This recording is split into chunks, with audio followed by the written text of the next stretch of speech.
Summer is over and it's that time of year again. Time to get my classroom ready for back to school. I haven't been back for 2 months. Let's get a first look at what my classroom looks like.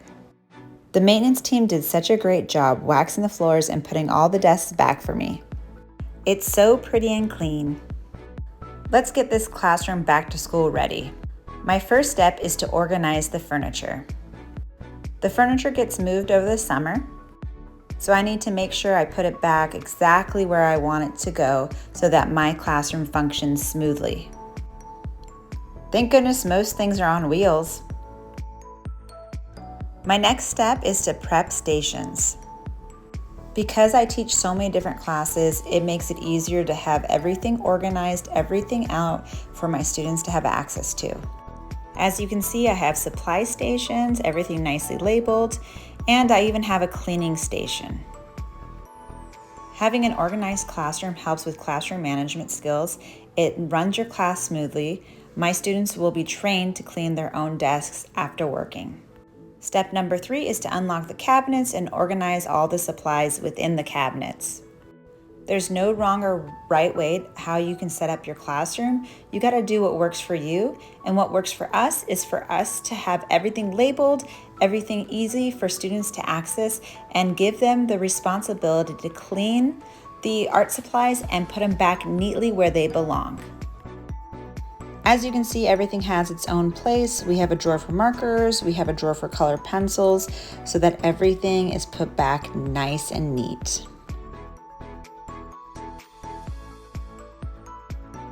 Now we are blessed with having a lot of storage in our classroom, so we use a lot of our cabinets for students to store their portfolios in. Each period gets their own cabinet, and the cabinets are organized by table groups. Our students know that when they walk in the classroom, the first thing they do is they go to their cabinet, grab their portfolio with their artwork in it, and then also grab their sketchbooks. Step number 4 is to organize your own personal belongings. Organize your own personal decor and also organize your workstation.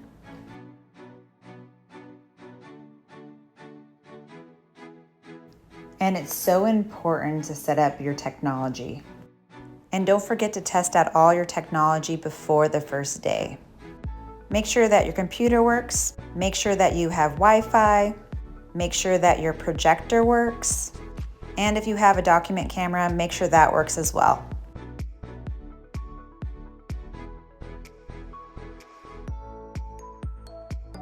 Step number 5, make sure that you have all your copies in advance. Here's a little sneak peek of our pre-instruction packet for our Art 1 students. Step number 6, prep your project boards. We use our whiteboard to prep our project boards because we have such a large whiteboard. So you can see that for Art 2, we'll be doing a Unit 1 Zentangle sketchbooks. This is where we write down our concepts, we put up some examples, and we can easily hang things with magnets. For Art 1, we start out by doing our street art portfolios, where they hand make their own portfolios and design their own stencils. We also like to include our step-by-steps on the board, and we refer to them when we're demonstrating how to do a project, but then they're also up there for the students to refer to later. Step number 7 is to prep for your icebreaker activities. We like to start the first week with teaching our students classroom expectations, but also doing lots of icebreaker activities so students get to know each other and you get to know your students.